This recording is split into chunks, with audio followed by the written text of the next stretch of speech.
Everybody, Ralph Havens here, autoimmuneanswers.com.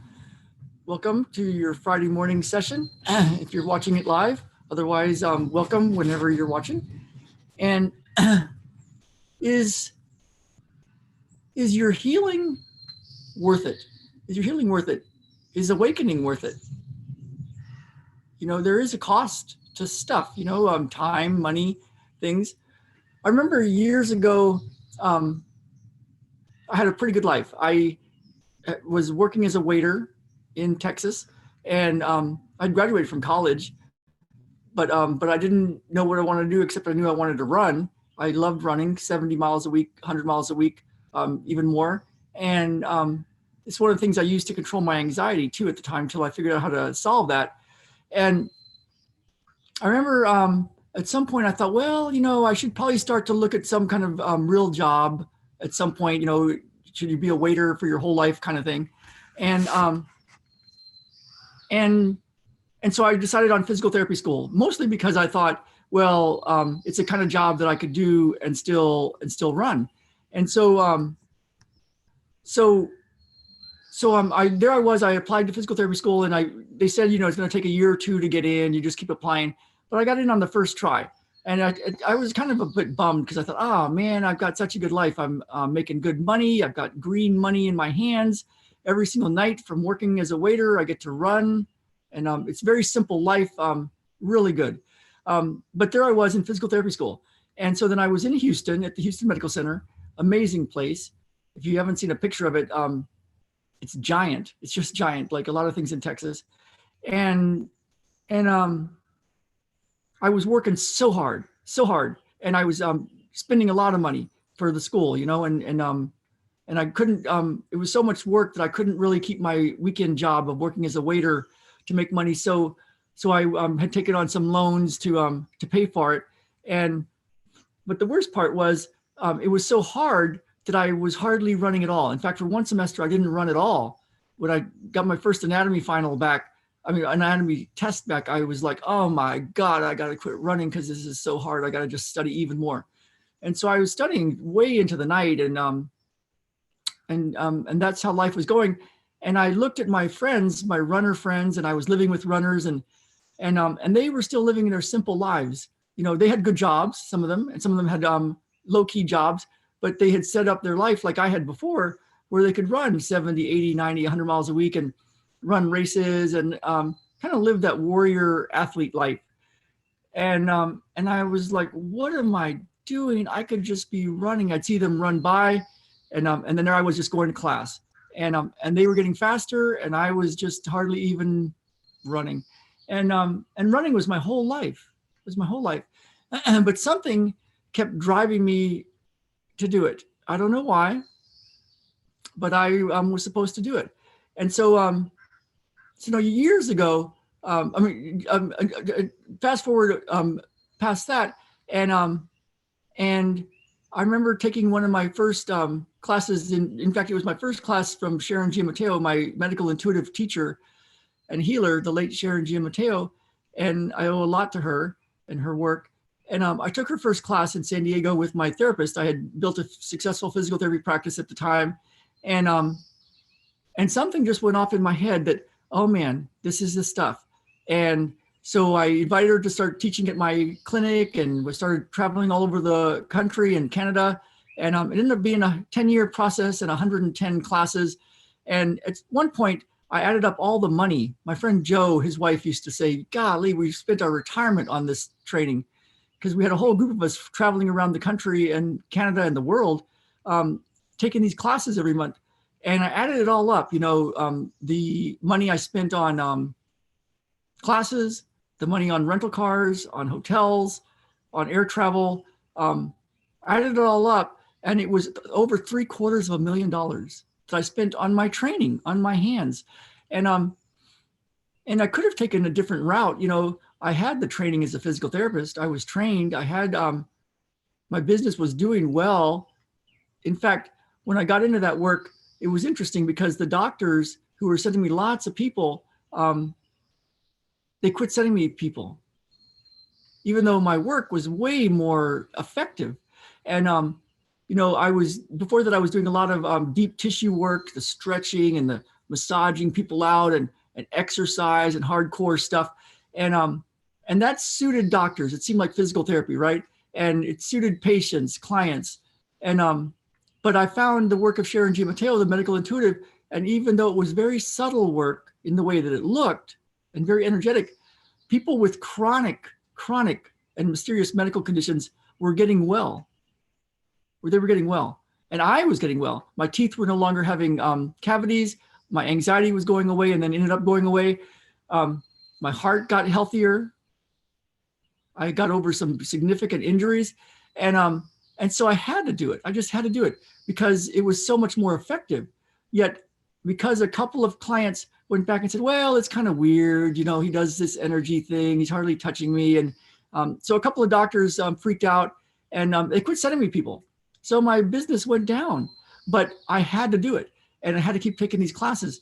And so I ended up getting a consultant and working very hard and spending a lot of money with those guys to figure out how to talk to doctors again and build my business again. And I could have taken the easy way out, but something in me, like a light bulb, went off and said, no, I got to do this. This is what I do. This is what I do. And it's happened so many times. I remember before I started working in that space, I was working in another little space, and we hardly had any clients way back before that. And there's a little bunny over there. I see a little baby bunny. Hey there, bunny. And my therapist, we didn't have any clients. We had like 5 client visits one week, I remember in December. And so all we did was go to tea and walk around and, that sort of thing. And she said, well, Ralph, you could go. I said, I think I'm going to just move to Oregon, live a simpler life, go work for somebody else. And she goes, well, you could always rent that bigger space out because those doctors said that they would send you people if you could see Medicare clients. And that place was Medicare compliant. It had wheelchair access and all that. And I thought, you know what the heck? So I put it on the credit card and didn't have any clients and paid twice as much rent. And sure enough, those doctors started sending me more people. But why did I do that? It's like I could have taken the simple way out. It's as a physical therapist, I could make $100,000 a year working for somebody else. And it could be really simple. But something in me kept going, no, I'm supposed to do this thing.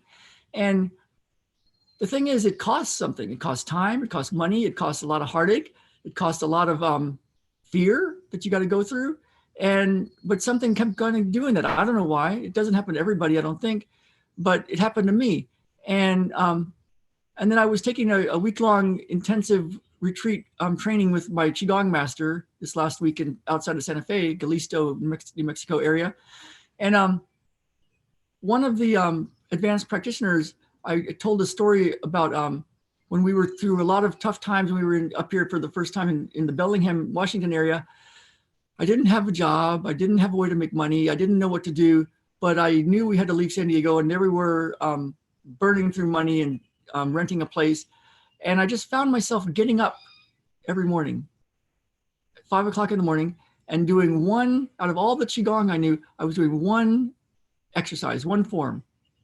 And I don't know why I was doing it.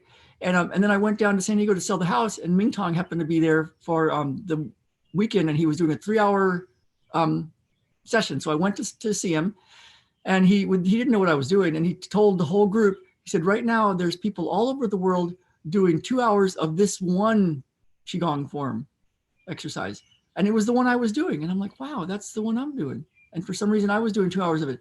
So I was talking to my friend, a Qigong teacher, practitioner, advanced practitioner in outside of Galisto in New Mexico last week. And she said, why did you do that one? Why was that the one? And I said, did you just decide to do it? And I'm like, no, it wasn't like I decided. It's just, I started doing it. I couldn't not do it. That's what I did. And so sometimes you just kind of know, but the thing is, it's still like a choice, right? Like I could have chosen to quit physical therapy school and just go back to being a waiter. I was making good money and run my guts out and just live a simple life like that. Or I could have chosen to not go take that extra jump and pay double the rent and then get a consultant and pay what ended up being $150,000 over 5 years to learn how to grow my business again. I could have just stayed with the regular physical therapy and even a regular physical therapy job and made $100,000 a year working for somebody else, doing the way they said to do therapy. And it's okay if that's what I would have done, right? You know, it's okay. But when you're thinking of like, I meet with so many people to see what they want. I call it the healthy, happy, and whole breakthrough session. And I'm considering starting now to charge for it. It's been a free consult up to this time, but it's pretty soon I'm going to be charging for it because I think there's an important thing of an exchange there. So so if you're still watching this, there's a chance to still get it for free. But right now, what I'm talking about is choices and what's it cost? What's it cost? So there's a cost to jump, of course. You know, if you're going to get training or healing or do something big in life, make a big jump, move to someplace you actually want to live. There's a cost. There's a cost. There's a money cost. There's a time cost. There's a scariness factor cost. There's a cost. And of course, it's okay if you don't. It's okay if you don't. But then there's a cost to not jumping. So, and you don't have to make a decision, and you don't have to decide. But you know, by your actions, you're making a decision whether you jump or not jump. So this video is all about like what might it be like to take a look and make whatever choices you are making in life conscious. Like, you know, whether you stay at a job or whether you move or whether you get a certain training or whether you go for it in some way in your life, you could think about it a bit and then have an actual conscious decision, right? And say, okay, you know what? I'm going to do this because this is how it feels I should do it. Or, you know what? No, I'm not going to do this. I'm going to do this other thing. And of course, you don't have to even make the decision. But what I found is the people that really look inside and see what is it that's really driving them. What's the thing that keeps them awake at night and makes them want to really grow and do something different. And the ones that jump, that make a decision, that go for whatever they really want, even if they don't know the next step, some really cool stuff happens. It really does happen. And it's the hero's journey, right? Like you may get it, you may not get it. But what you will get is something intangible, the thing you might have been looking for all along. For me, you know, I wanted a family. I wanted to get over the anxiety and depression stuff and the rage and get over the sweatiness thing so I could actually hold a girl's hand. But and that was an issue for me for many years. And I wanted to do something cool in the world. And I wanted a family. And I definitely wouldn't have chosen the version that came up with this as far as the process, but I can see the wisdom in it, at least some of it. And some of it I kind of go, oh my God, why is this happening to me? But it's kind of cool. So so I hope this helps you. I hope you find some value in this. And you know, you can kind of look at what you're doing and what you really want to do and what it would mean to you. And see if there's a decision there. See if there's something to do. And of course, it's okay if it's not. Totally okay. But if something is gnawing at you in a deep spiritual way to do something, you might want to take a look at that. And there's a whole bunch of ways to work on that. I've got an Enlighten Up and Get What You Want class. I've got the End Anxiety Forever sessions. I've got the Miracles sessions.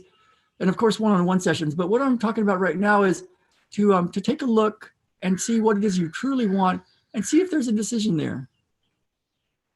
And is it worth it? Is it worth it? Is it worth a chance? All right, everybody. So I hope this finds you well. I hope you have a great weekend if you're watching this live. and I will see you all very soon. It looks like my battery is going low, so I'm going to go ahead and sign off and have a great weekend. Let's get out there and live. Let's really live.